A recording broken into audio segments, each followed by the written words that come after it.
We are looking at the first non-playoff season in Kansas City for a very long time, and so I wanted to do something like this where I talk about what I would do if I were in charge of the Kansas City Chiefs at this point, because it's possible that we see some of these things implemented on the field for the next 3 weeks, and I thought that it might be interesting to have something like this projected beforehand.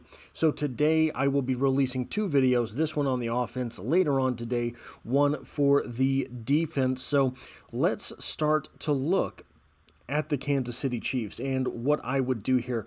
The first thing is this: Gardner Minshew is going to be the quarterback, and he's not the worst quarterback in the world. He has won games at the NFL level, and because of this, you can trust him a little bit. The unfortunate thing about the way Gardner Minshew has won most of the games that he has played is he has had to play hero ball.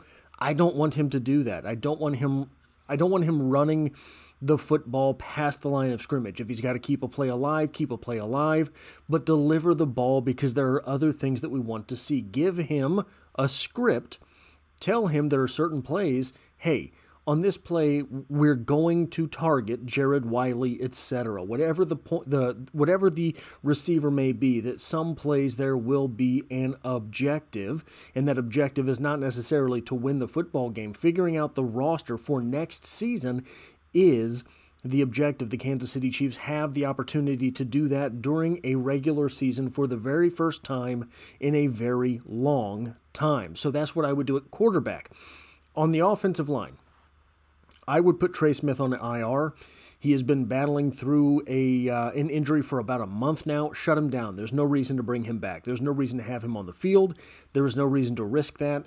Again, I think that there are going to be discussions this offseason as to what to do along the offensive line, and Trey Smith might be a trade piece. I do think that is possible. So I put out a video yesterday talking about some of this and got a little bit of pushback, and someone saying, look, they're not going to do any of basically the big stuff that I talked about. And I think that's mostly true. They're not going to do all of the big things that I talked about. But I really do think that there's a chance we do some of the big things. The big things: trading Trey Smith, trading Chris Jones, trading Trent McDuffie, things like that. Some of that, I think, is very likely to occur because the Chiefs, if we've learned anything about the Chiefs this season, it might be that some parts of the roster have become complacent.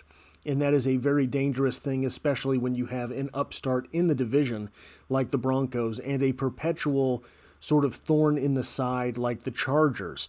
So making big moves in order to shake everything up is, I think, likely to happen. What those moves are, I do not know. But whether or not Trey Smith is going to be one of the pieces that is discussed this offseason, I think you have to shut him down because there's no reason to risk injury. And injury has occurred a lot this season. He's injured right now, right? So, pardon me, especially when you have a leg injury, you are compensating with that other leg, and you are off balance in that way, which puts other parts at risk, your knees, your hips, etc. Creed Humphrey. Look, this is an interesting one to me because of some of the talk that happened this previous offseason. There was a lot of talk about Creed Humphrey having versatility at offensive guard. Now, I do think some of that might have been a smokescreen to get Trey Smith's asking price down, but I don't think all of it. And I would play him about half the reps the rest of the games, and I would put him at left guard. Well, left guard is already a position with a player who is starting, so what are we going to do there? Well, I'll talk about that in just a moment. But first, Hunter Nourzad, I would start him at center. Have him on the field all you can. Maybe give him all the reps depending on what else you have going on at center. There is one other thing that I think we are maybe going to see, that if this were the case, that the Chiefs do this, we would be likely to see. But if you've got Creed Humphrey, I would start him at left guard, play him until halftime. At center, you've got Hunter Nourzad, and you want to figure him out, and then you're going to get him reps at offensive guard too. But 25 snaps on the season, that's not a lot. but he has done well in the pass blocking grading, and the run blocking grading is a little bit more of a question mark, but Hunter Nourzad is a road grader more than a pass blocker. So I think that part of that is going to come out in the wash if he does get a lot more reps going forward, and I would start him at center. After halftime, I would move him probably to left guard, take Creed Humphrey out of the game, let Creed Humphrey figure out whether or not offensive guard is on the table, and then get the backups some reps to see what they have. Ezapole. So what would I do with Ezapole? He's starting at left tackle now. That's not what I would do. I would put him at right tackle. So far this season, he has played 123 reps. He has 1 penalty, and he has allowed 1 sack. 1 sack through 123 reps is not the greatest number, but it's not the worst either. He struggled more in his second game than his first. And at the NFL level, that's kind of to be expected because you have an entire team of people for your next opponent who are looking at your performance and saying, okay, well, this is where this guy is handicapped. We're going to attack that. He cannot deal with stunts. He cannot deal with swim moves, whatever the case is. They're going to figure that out. And the next game, you're going to be just absolutely ragdolled with whatever it is that is your weakness. Still, a 65.9 pass blocking grade this season, a 41.9 run blocking. Who cares? Who needs to run the ball? I don't know if the Chiefs are going to have a running back next year because it doesn't make any sense to keep paying them. A 53.2 overall grade. That is obviously not ideal, but I do think that pressed into action against the teams that he's been pressed into action against, especially the first week there without any time practicing at left tackle, Andy Reid said that he might have had a couple reps in there. That's a pretty good job. And I do think that Ezapole can be a part of the future. I think that he can be a starting right tackle. I think that he is likely to at least be in the competition for the swing tackle position next year. So figure it out now. You have 2 games of him at left tackle. Give him 3 games at right tackle and see where the chips fall, see how he does, see if he is comfortable on that right side, etc. Well, what about Kingsley Suamataia?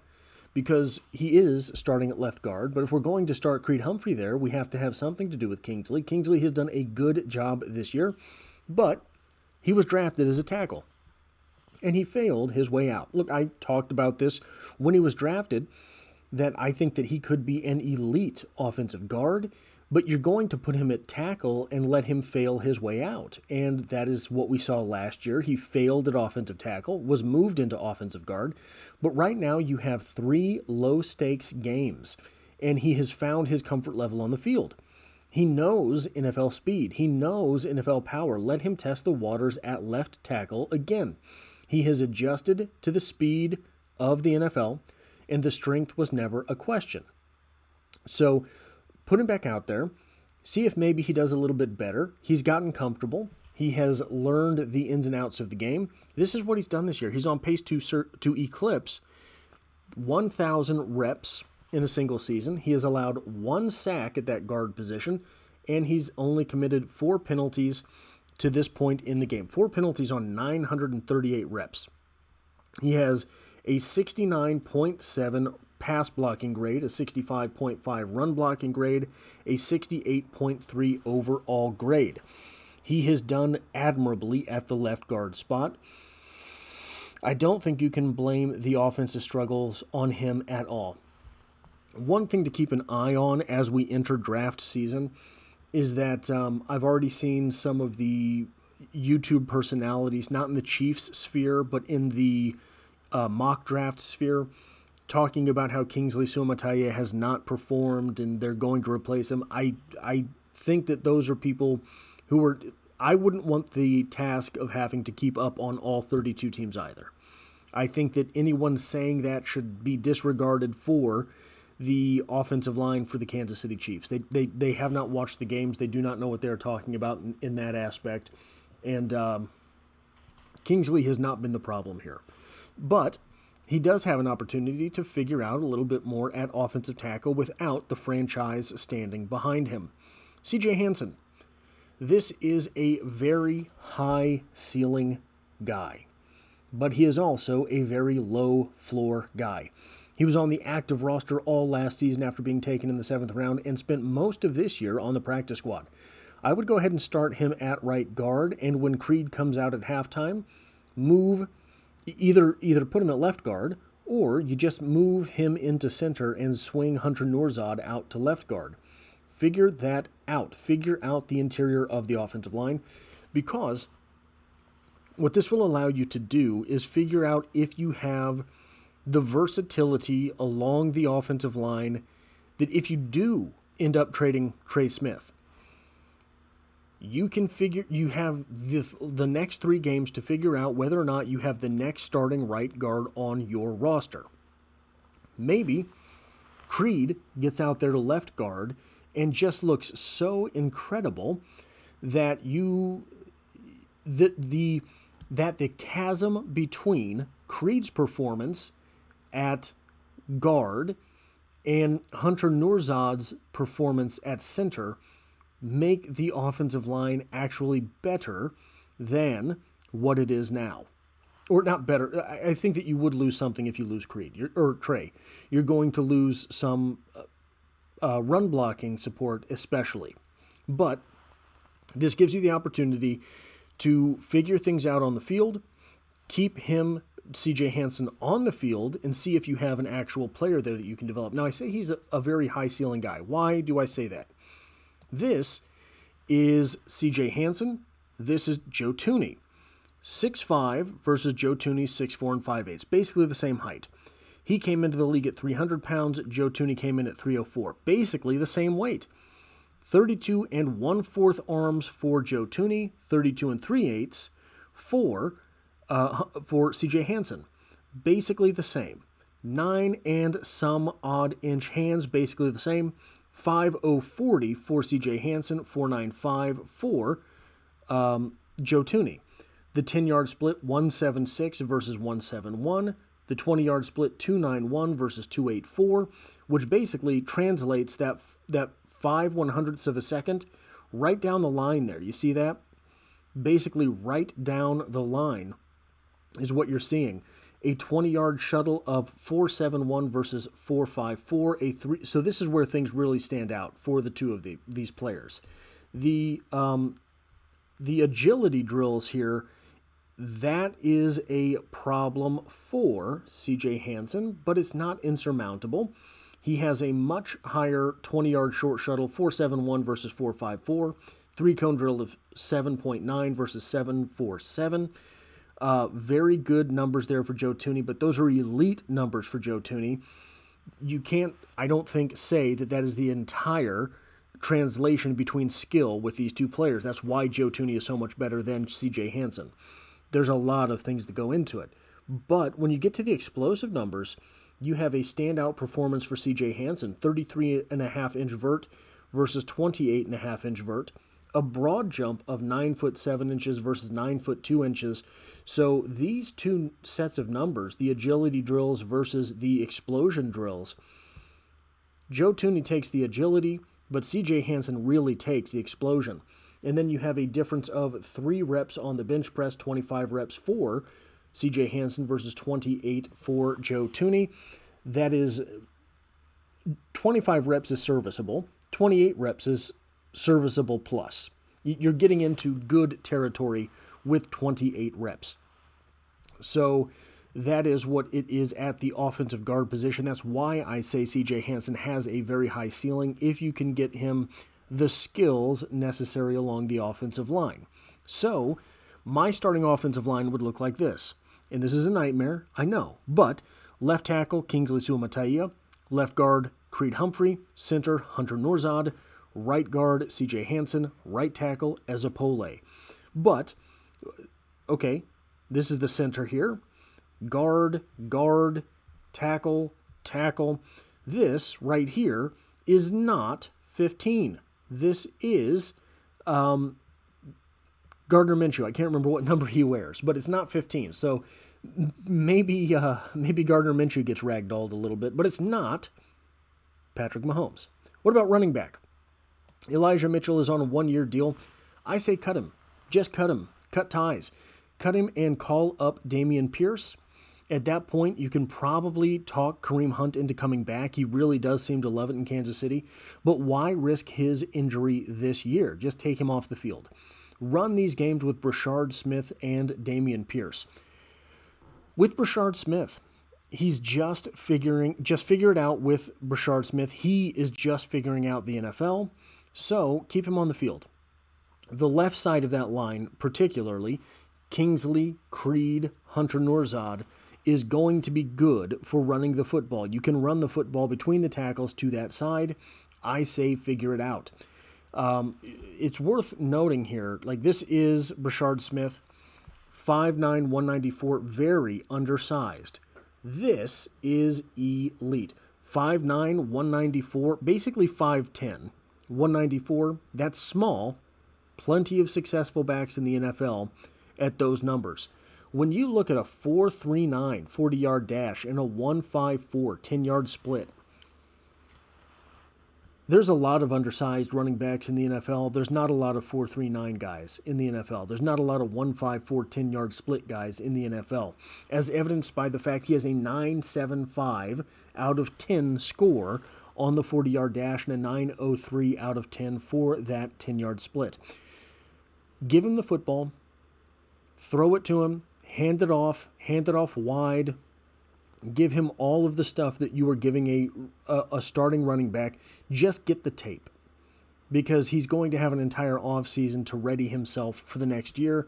And with the draft coming up, you want to know what it is that you will need in that draft. You're going to need a running back. How high do you have to take one? Because if Brashard Smith can run between the tackles, you don't have to have a top 3 round running back. You can let the draft fall where it falls. If that running back is there in the 2nd round, I don't know who that would be, but fine, you have him there. You have him now. You have a starter. You have a bell cow. If you don't need a bell cow, then you can take one at your leisure.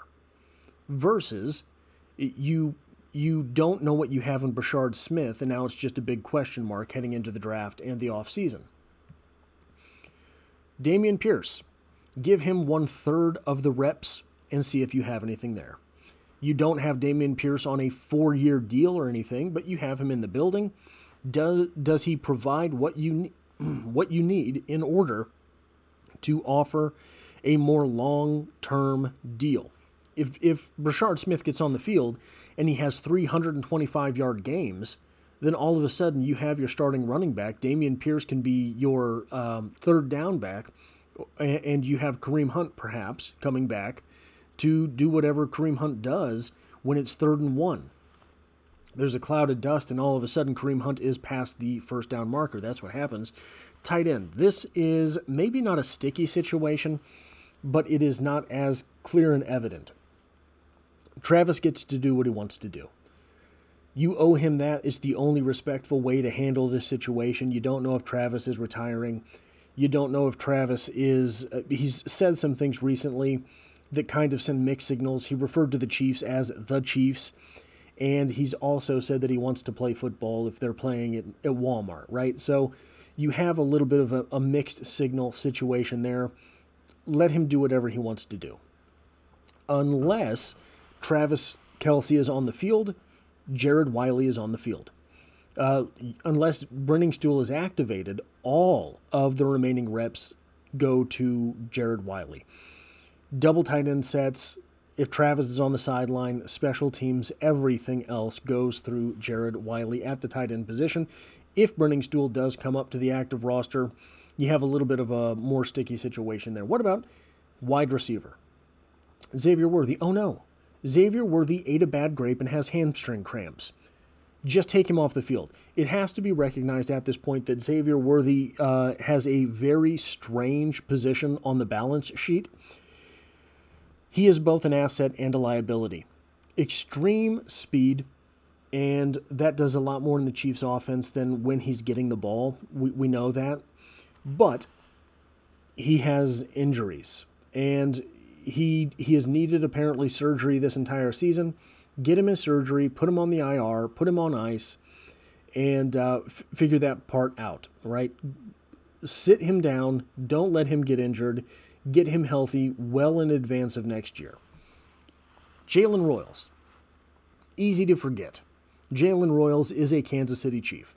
Jalen Royals was expected to be a much higher draft pick than he ended up being. He fell to the Kansas City Chiefs for a couple rounds, and then they ended up drafting him promptly to not use him.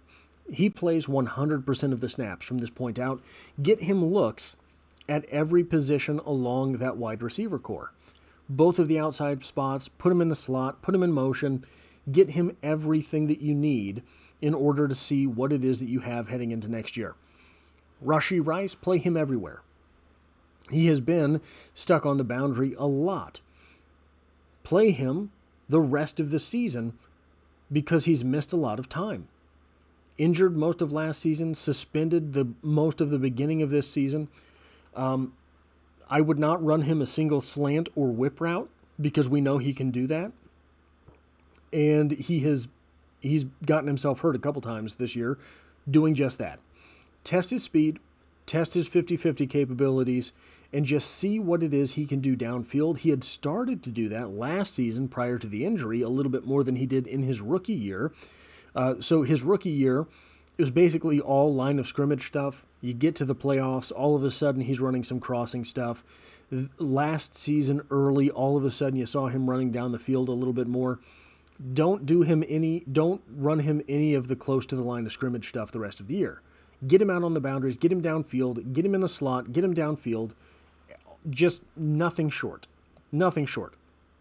What about Jason Brownlee and Jimmy Holiday? Well, with Xavier on IR, Brownlee plays the Titans game, Jimmy Holiday plays next week, and then whoever does best plays that final week of the season. And you tell them that. You are competing for that final week of the season. And there's a couple places on defense where I would do the same thing. Now, Hollywood and Tyquan Thornton. Both of them have issues right now. Both have struggled a little bit this year at different times. So sit one of them down. One of them will be okay going on IR. Hollywood, I think, would. He missed last week, the most important game of the season. We didn't know it was going to be the final game of the actual season. Missed for personal reasons. Whatever that is, I don't care. Then you claim A.T. Perry off of the Broncos practice squad, and you put him on your active roster. A.T. Perry,